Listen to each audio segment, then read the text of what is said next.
ബംഗ്ലാവ് ഉള്ളവർ എത്ര ഇഷ്ടപ്പെടുന്നുണ്ടോ പറയാം അടുത്തെങ്ങനെയാന്ന് എന്തുണ്ടാകും കയ്യിൽ പൈസ ഉണ്ടെങ്കിലേ നടക്കും. വീടുണ്ട്, 2 വീടുണ്ട്, 3 വീടുണ്ട്. അവിടെ വീട് ആയിട്ടൊന്നുമില്ല. വീടുണ്ട്, ഏട്ടൻ്റെ വീടുണ്ട്, എറണാകുളത്ത് വീട്.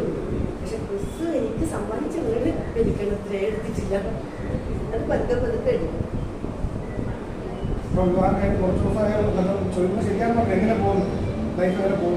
ജീവിക്കാൻ തുടങ്ങിയാലല്ലേ എങ്ങനെ പോകുന്നത് പറയാൻ പറ്റുള്ളൂ. ഇപ്പൊ ഏട്ടനല്ലേ കണ്ടായി 10 പോയി